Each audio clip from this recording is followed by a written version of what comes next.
બનાસકાંઠાના વાવ અને થરાદ જિલ્લાના સરહદી વિસ્તારના વિકાસને વેગ આપવા માટે ગુજરાત વિધાનસભાના અધ્યક્ષ શંકરભાઈ ચૌધરીએ વિવિધ પ્રજાલક્ષી કાર્યોની ભેટ આપી છે।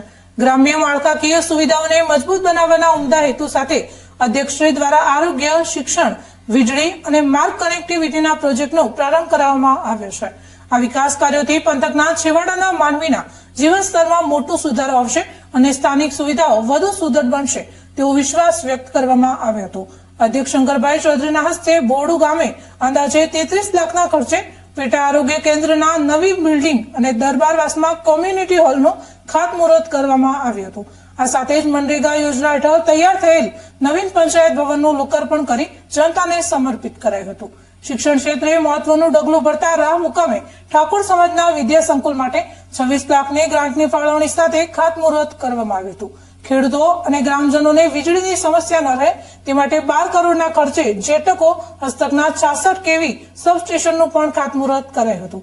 આ ઉપરાંત વાહન વ્યવહારને સુગમ બનાવવા માટે રાથરા કિયાલ ડેન્ડુઆ માર્ગને 11 કરોડના ખર્ચે પહોળો કરવાની કામગીરીનો પણ વિધિવત પ્રારંભ કરવામાં આવ્યો હતો। આ પ્રસંગે આયોજિત સન્માન સમારોહમાં શંકરભાઈ ચૌધરીએ જણાવ્યું હતું કે રાજ્ય સરકાર વડાપ્રધાન નરેન્દ્ર મોદી અને મુખ્યમંત્રી ભૂપેન્દ્ર પટેલના નેતૃત્વમાં ગ્રામ્ય વિસ્તારોના સર્વાંગી વિકાસ માટે કટિબદ્ધ છે। તેમણે શિક્ષણ અને માર્ગોના નેટવર્ક પર ભાર મૂકતા કહ્યું કે સુવિધાઓ વધવાથી છેવાડાના ગામડાઓ પણ મુખ્યધારા સાથે જોડાશે। આ કાર્યક્રમમાં દાનાભાઈ માળી, સંજયભાઈ દેસાઈ, મેવાભાઈ ખટાણા, હાજાજી રાજપૂત અને ઠાકરશીભાઈ દેસાઈ સહિતના અગ્રણીઓ મોટી સંખ્યામાં ઉપસ્થિત રહ્યા હતા। કોચલા ઠાકોર સમાજ દ્વારા અધ્યક્ષનું ભવ્ય સન્માન પણ કરવામાં આવ્યું હતું। ડેન્ડુઆ પ્રાથમિક શાળામાં પ્રાર્થના શેડનું ખાતમુહૂર્ત કરીને તેમણે બાળકોના શિક્ષણની સુવિધામાં વધારો કર્યો હતો।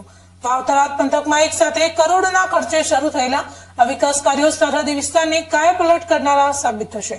આરોગ્યથી લઈને વીજળી સુધીની પાયાની જરૂરિયાતો સંતોષતા સ્થાનિક રહીશોમાં ભારે આનંદની લાગણી જોવા મળી રહી છે। વિધાનસભા અધ્યક્ષની આ સક્રિયતા અને વિકાસ તરફના અભિગમથી બનાસકાંઠાના વિકાસ રથને નવી ગતિ મળી છે।